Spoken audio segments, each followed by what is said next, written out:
Chers tous, chers amis, à partir de demain, vous allez recevoir dans vos boîtes aux lettres un courrier que je vous ai écrit auquel est annexée une lettre, 7 lettres. Cette lettre en rapport avec l'insécurité et les cambriolages a été adressée par les deux maires que nous sommes, Stéphane Hervé, maire de Bondy, et moi, à notre ministre de l'Intérieur, M. Darmanin. Trop, c'est trop. Après avoir tapé à plusieurs portes, la situation ne s'est pas améliorée, et en tout cas pas assez vite pour moi. Nous avons besoin de policiers nationaux supplémentaires. 15 000 habitants de plus pour nos deux villes et pas un policier de plus, lesquels travaillent dans un commissariat beaucoup trop petit et trop vétuste. Cela suffit. Ce n'est pas parce que l'on ne tire pas la Kalachnikov dans notre ville que nous n'avons pas besoin d'être protégés. Des mesures et des interventions, nous en avons faites.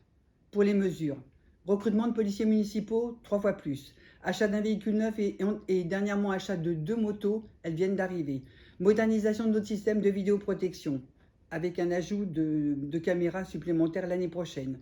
Abonnement à voisins vigilants. Des arrêtés renouvelés concernant des épiceries qui ne vivent principalement que de la vente d'alcool. Sans oublier les multiples interventions auprès des bailleurs d'immeubles dans lesquels quelques personnages malveillants pourrissent la vie des honnêtes gens. Concernant les interventions, je suis intervenue auprès de notre sous-préfet et de notre commissaire, auprès du préfet de Bobigny et dernièrement auprès du préfet de police de Paris. Il m'est toujours répondu que notre ville est calme. Peut-être par rapport à certaines villes de ce département, mais elle ne l'est pas assez pour moi. Il y a 2 semaines, les maires ont été réunis en préfecture par le préfet de Bobigny sous la bannière « L'État plus fort en Seine-Saint-Denis ». J'ai espéré naïvement, mais vraiment naïvement, que cela allait m'apporter des réponses à mes demandes. Eh bien, je n'ai pas été déçue. Seules les villes concernées par les Jeux Olympiques seront aidées financièrement pour l'installation de la vidéoprotection et ont eu un commissariat neuf et plus de 70 policiers supplémentaires pour une certaine ville. Je comprends évidemment leurs besoins, ce n'est pas le problème.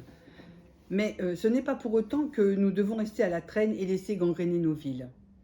À plus forte raison que les villes de l'EPT Grand Paris Grand Est, dont nous faisons partie, ont été sollicitées pour payer l'assainissement des villes qui donnent sur la Marne, afin que les athlètes des Jeux Olympiques puissent se baigner dans une Seine propre.